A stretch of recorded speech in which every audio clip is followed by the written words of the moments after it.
સુરતમાં operation mule હન્ટમાં Surjit Singh લબાનાની ધરપકડ. તેણે 35 સાયબર ગુનાઓમાં 2 કરોડ રૂપિયાની છેતરપિંડી કરી હતી. આગળની તપાસમાં તેનું નેટવર્ક અને સાથીઓને પકડવા પોલીસની કાર્યવાહી ચાલુ છે. સુરતમાં ઓપરેશન મ્યુલ હન્ટ અંતર્ગત બિલીમોરા અને ગણદેવી પોલીસ મથકની એક ટીમે નાસ્તા ફરતા સાયબર ઠગ ઝડપી પાડ્યો છે. સુરજીતસિંહ લબાનાની ધરપકડ કરવામાં આવી છે, જે જરૂરિયાતમંદ લોકોના બેંક એકાઉન્ટ ભાડે લઈને સાયબર ઠગોને કમિશન પર આપતો હતો. સુરજીતસિંહે પોતાના મિત્રો, પરિચિતો અને સંબંધીઓના બેંક એકાઉન્ટ નાના કમિશન પર ભાડે આપ્યા હતા. આ રીતે તે મલ્ટિપલ સાયબર ગુનાઓ ચલાવતો હતો. તેની કામગીરીનો વિસ્તાર ગુજરાત સહિત દેશના 15 રાજ્યોમાં નોંધાયો છે, જ્યાં 35 થી વધુ સાયબર ગુનાઓને અન્વેષણ કરવામાં આવ્યા છે. સુરજીતસિંહે આ ગુનાઓથી આશરે 2 કરોડ રૂપિયાની છેતરપિંડી કરી હતી. પોલીસે ધરપકડ બાદ સુરજીતસિંહને 4 દિવસના રિમાન્ડ મેળવ્યા છે.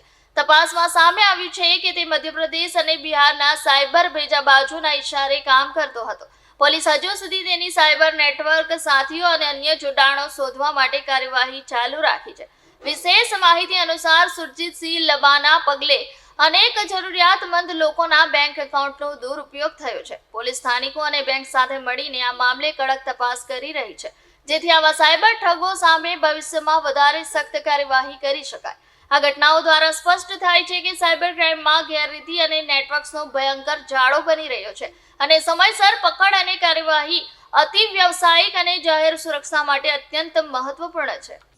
નવસારી જિલ્લાની અંદર ઓપરેશન મ્યુલ હન્ટ ઓપરેશન દરમિયાન સાયબરના ગુનાઓમાં નાસ્તો ફરતો આરોપી સુરજીત લબાના ને બિલીમોરા પોલીસે ધરપકડ કરી છે.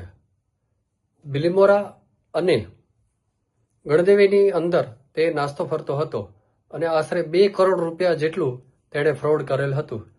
આ કેસની અંદર પોલીસ અધિક્ષક શ્રી રાહુલ પટેલ સાહેબના માર્ગદર્શન હેઠળ આરોપીને શોધ કરવા માટે ટીમ બનાવવામાં આવેલ હતી અને તેની ધરપકડ કરવામાં આવેલ છે. આરોપીનું નામ છે સુરજીત લબાના.